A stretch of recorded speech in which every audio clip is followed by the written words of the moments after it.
Here is a trigger warning. We are discussing all things poop and trash when it comes to Mount Everest. If your stomach is weak, this is not the video for you. Before we get into it, let me just say, if Mountavious Everest Sr. could talk, he would cuss every single climber smooth the fuck out. I wish I could leave nature alone. I really do. But you know what? Let's just get into this shitty situation. Y'all know my handy dandy map. Let's start at the base camp. So when climbers head up to Everest, guess what they have to do? Handle their business. Where does the poop go? Spoiler alert, a lot of the poop stay on the mountain. I found a video on YouTube from Monkey Mountaineering. He has videos showing us what the toilets look like at the base camp. So I took some screenshots I'm going to show you. So one of the toilets on the trail has a paid versus free. But last time I checked, everyone paid. So what's the difference? Another toilet you see at the base camps is the squatting toilet. So let me get this straight. Y'all paid $90,000 to squats. Remember, they're doing this by choice. Now, what surprised the hell out of me is that there are some tea houses that do have running toilets and sinks. But I think you got to pay extra for that. Another way to relieve yourself at the base camps is, they get a barrel, they put it inside of a tent, and you sit. You get the point. But guess what they don't tell you? When the barrels fill up, guess who's the ones that's emptying them out? The Sherpas. The Sherpas will get the barrels and haul them on yaks, and they'll go down to the mountain and they'll properly dispose of the waste. So now that we've seen the different type of toilets at the base camps, shit's about to get messy as they head up to the mountain. Because baby, there are no toilets. No toilets in sight. So when you're trekking up the mountain, you may see something like this. Remember, I showed y'all this at the beginning. They poop in a hole in the ground. Once they finish their business, there's a bucket full of water, and they get the small container and they put it inside the hole. Since there's no toilets, if you need to use the bathroom, climbers will either use these wag bags or they'll just poop right where they're at. Like, pull their pants down, let it rip. Realistically, they're supposed to pack their waste, but let's be real, not everyone does that. We'll get into that later. The wag bags are supposed to be this high technology type of poop bag. They're leak proof, sealable, and they're designed to handle waste in extreme conditions. So the climbers, they're gonna squat, poop, pick it up, put it in the bag, zip it up, and carry it with them throughout their whole journey. So then we get to the death zone, okay? That's above 26,000 feet. The death zone is where the oxygen is so low, it'll literally feel like your body is dying.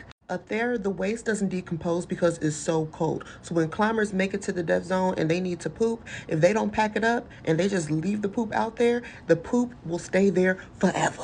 Over the years, the amount of poop that's been left on Mount Everest has created this really huge problem. Every climbing season, there's over 28,000 pounds of human waste left on top of the mountain. We're talking thousands and thousands of pounds of frozen poop.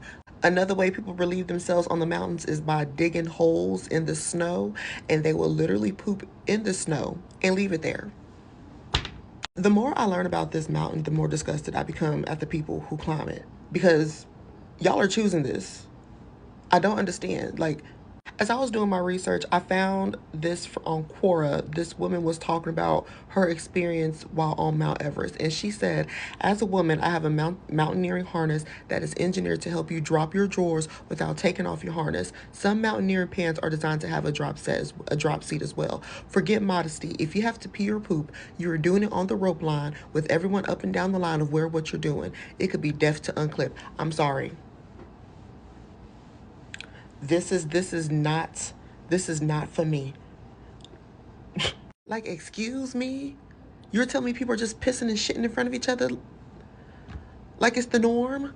None of this is normal. Oh, and poop isn't the only problem on the mountain. Trash is a big issue.